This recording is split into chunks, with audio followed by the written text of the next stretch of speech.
Alright, so we got the new crank wheel and sensor in from the Raptor, and I got the flywheel and all the pressure plate and transmission back on.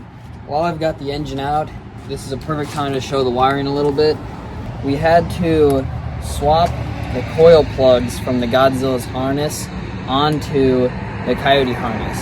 And the colors and everything for the wires are exactly the same. So I just did each corresponding one with it and had to extend these knock sensors a little bit. The Coyotes had them on the inside here, but this engine has 4 of them, but we're only going to the back 2. Here is the crank sensor. Had to extend this one to the other side because on the Coyotes for the Gen 1 it was over here. I'm not sure about the other ones, but on the 2011 engine that was in this, it was over here. Extended it over there. The Raptor sensor was nearly identical, same length, everything, so that worked. This, I believe, is the oil pressure sensor, which Rob Shoemaker said we won't be using, but I might end up just swapping this out for the sensor on the Coyote that was down there, down by the lower front. Swapping out and hooking it up. I don't even know if the computer is going to use it or anything when we retune it. I don't know. It's so confusing, the technology part for me, so I'm just doing what I know needs fixed. It's fairly simple for this. The next one is for the Coyote on the bank 1 exhaust sensor. So back here on the Coyote, we have to still extend, let's see, I already did it actually, extend the harness. So here is, let's head, or no, but it was right here, so we bring it up to the cam position sensor on this one. It ends up plugging in under here, and we have to, it's behind this pulley. We got to swap that out from the Godzilla, and it is right here. So that's another one that you'll have to do. This thing has a gigantic oil cooler block, and I no longer have it because I sent it to my friend to get the measurements from, and yeah, I think he ended up cutting it to make the new one. So it no longer exists, so I can't show you unless you go back in the video. But here's the new setup, because I'm not running an aftermarket cooler or any external oil cooler.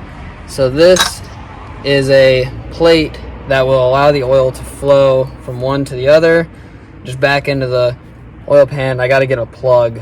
And then the bolts supplied with this from the maker are too short, so you'll just have to get longer ones and whatnot, but it just plugs down in there, and it just gotta push it, and then bolt in, it'll compress the O-rings and seal pretty good.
We got the Godzilla running now in the car. We had to pull the engine and swap out the crank position sensor with one from a 6.2 from a Raptor. So then we had to put the Raptor sensor in it as well.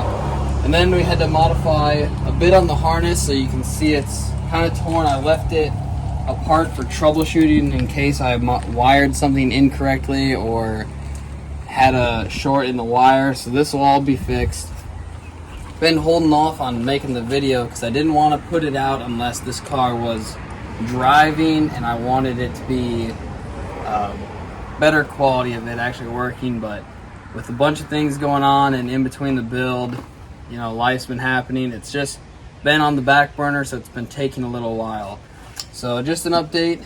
This here, I did build an assembly to relocate the plenum into the factory position of a Coyote, but it just didn't seal properly, and this gasket's the homemade one.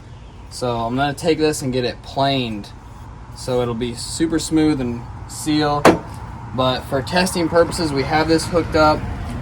We do have the alternator and everything ran with a belt, and it's we built a tensioner and everything, but we still have to get the alternator hooked up. We have to fix the cooling system because I'm not sure if it's working all that well. I don't like how I have it routed anyway.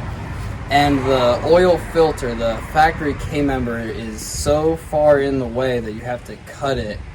But to get it, it's a lot of work. So I put an oil filter relocation, but then there's nowhere to relocate it. I could put it where the battery is, but I think I'm gonna get it up in the air and just cut the K-member and structurally weld it. But enough on that, I'll start this up. It's actually pretty quiet. We got our fuel pressure here and our oil pressure. It has around 120 psi of oil pressure at idle since it's open, because it's had a variable oil pressure or oil pump. You know, it's not done. Everything's still under work, like the fuel system here. It's the factory line. It's kind of kinked, but it's for testing purposes. And we got a manual pressure gauge here, so we got it set for 50 psi. That's what we have now. But, oh man, look at that.